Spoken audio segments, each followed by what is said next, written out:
Domestic flights will resume on the 8th of July. Aviation Minister Hadi Sirika, who made the announcement, disclosed this at the flights commence. He said the flights will commence at the Nnamdi Azikiwe International Airport, Abuja, and the Murtala Mohammed Airport in Lagos. At the Port Harcourt, Owerri, and Maiduguri airports will begin operations on the 11th of July, while flights will resume in other airports across the country on July the 15th. Passengers are advised to follow all safety guidelines and protocols put in place to ensure that the airports do not become channels for the spread of coronavirus. And joining me now on Skype is Ehi Iden, the CEO, Occupational Health and Safety Managers. Ehi, it's good to have you join me this morning. Okay, now let's start from let's start this way. In India, for instance, one of the precautions that they are taking as flights are resuming in India is that there won't be the serving of food on board. I wonder if we have to liken that to Nigeria. I wonder how that will play out. How will the passengers enjoy their flights if there is no food on board? But we have to look at safety. Yeah, if you look at it, some time ago, a certain airline in Nigeria actually made it. It wasn't compulsory anymore to serve food. If you want food, if you want to be served while you're in the aircraft, you pay for that.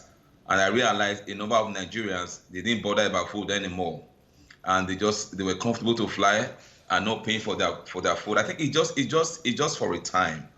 If we look at the issue at hand right now, serving food inside the aircraft inboard is very it's not safe for anyone. So to limit the frequency of opportunity we have to touch or exchange things within the aircraft, and that's why they're doing that.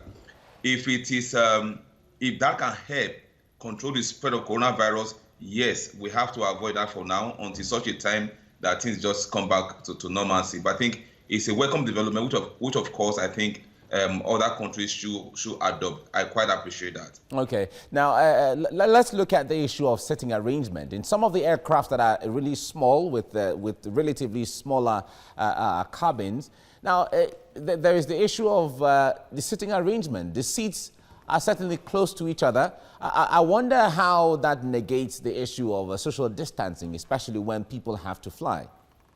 You know, I spoke about this earlier on. That's a concern most of us are having. I mean, we're talking about physical distancing as a protocol to prevention, and now we are going to have people board aircraft where the seats, there's no opportunity to rearrange the seat. But I think what can be done, I mean, if aviation regulators can enforce this, you board only the window seats. Don't board the aisle seats. So okay. Everybody that's going through the aircraft must use the window seat and not the aisle seat. That will create, I mean, it may not be up to the required feet, but that will create a high level of physical distancing among people who have to be in that aircraft. But having the aircraft have full capacity, like it will have when there were no issues, that will be counter-indicative to the issue of coronavirus prevention. Okay, so that will be less people on board, but that would also imply that there will be hike in the cost of tickets. Absolutely, yes. Okay. All right, we have to leave you here now. Thank you very much, Ehide, for your time on the program. It's time